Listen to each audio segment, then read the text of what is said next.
What's up guys, Eric from Verus Engineering, and today we are finally doing the install on our fender vents. So we are going to be doing the other side. So you see that one side's already installed. We stopped after we found out that the carbon fender vent didn't fit exactly how we wanted it to initially. So then we basically went back to the drawing board, made these fit better, and now we're going to actually install them. We also learned some stuff by installing that side, so we're going to install this side a little bit differently.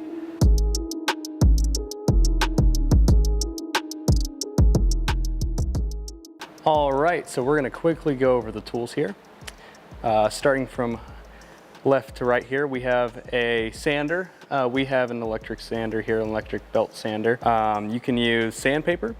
You can use a pneumatic gun, an electric gun. We have isopropyl alcohol and a rag to prep the surfaces and clean the surfaces. We have an angle grinder with a cutoff wheel, a reciprocating saw, a Dremel tool. We have both painters and gaffer tape. Use whatever works for you, what you have around. We have scissors for cutting out templates and for cutting out adhesive strips. We have a screwdriver or a pry tool that will help us get some of the more sections of the hood that we are removing off of the surface. You can use either a ratchet or an impact driver with a 13mm socket to remove the hood.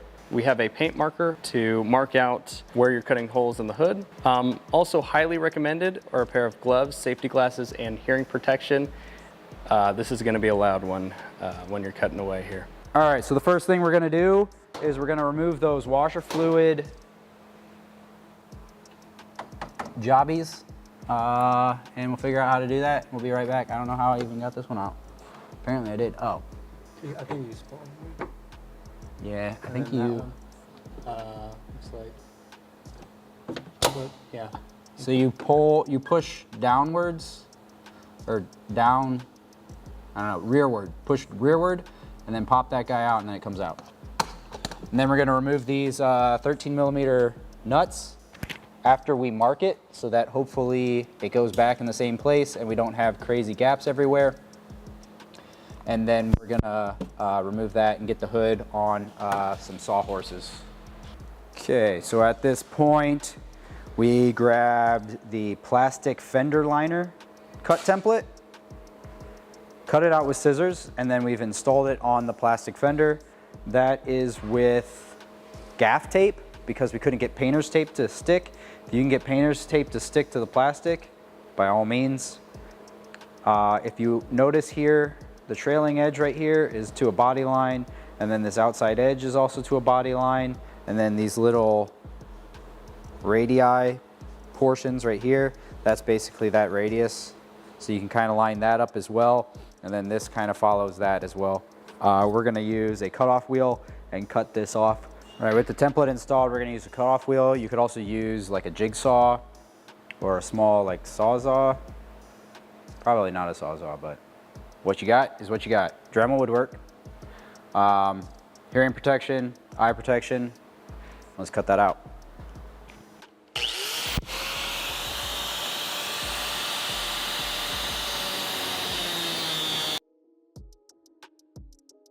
All right, so we've taken off the top layer of that fender liner. We're going to now remove the inner fender liner using basically similar techniques. We're going to use we can rip this off, I guess, at this point.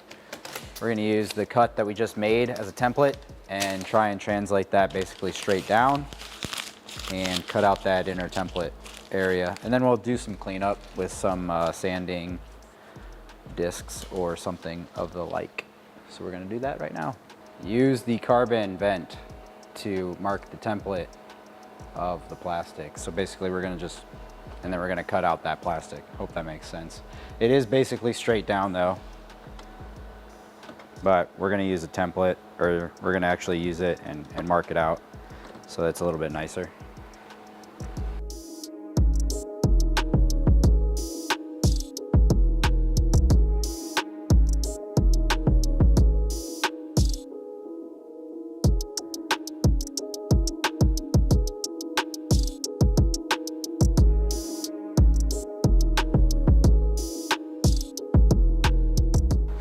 All right, so we've made that first cut, and notice that there's this little guy hanging off to the outside of the fender. We're gonna cut that off like right here and right here so that that doesn't get drawn into the wheel and tire. Should be two really quick cuts.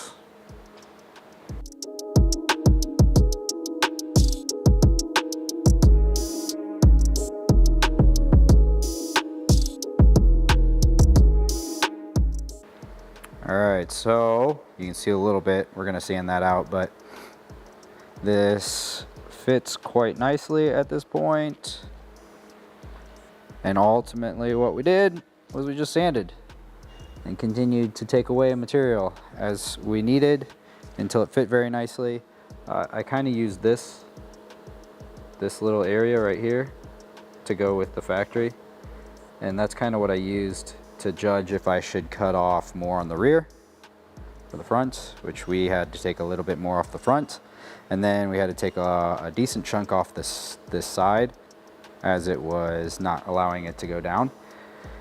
And then I remarked this location and cut out that inner fender a little bit more. And everything lines up pretty nicely at this point. So I don't know if you can see, but now we're gonna move to the hood. All right, so we are now moved over to the hood. The hood is off the car. It's on some, what do you call those? Table saws? No. Sawhorse. Sawhorse, that's it. A sawhorse. And we have the template cut out. We have this little, move this up real quick so they can see. We have this body line right here on the fender. So we have this fender, like body line. I'm not gonna say it's the fender line, fine fender, like a fender hard edge. This is like a soft edge.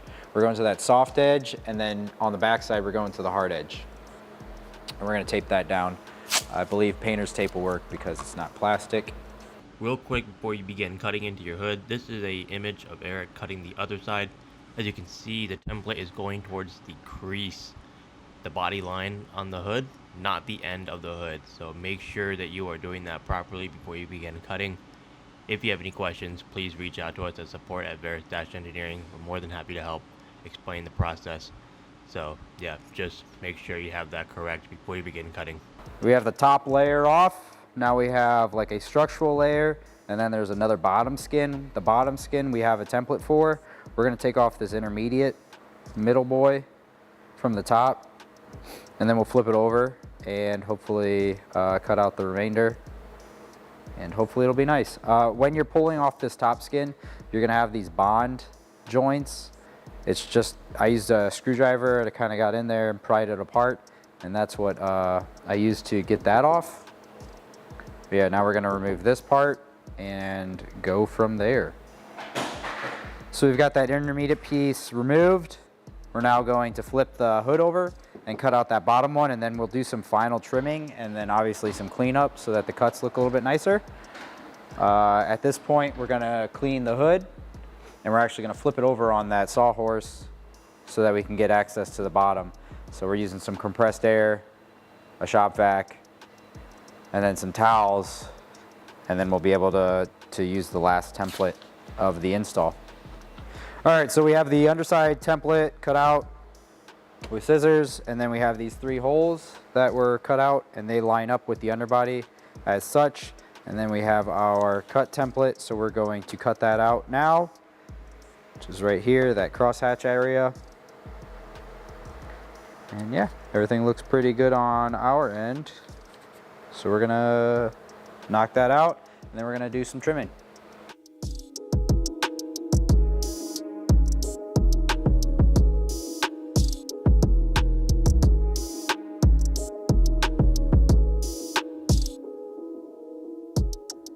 All right, so we have done a ton of test fitting and then eventually got the fender vent to sit flush with the hood.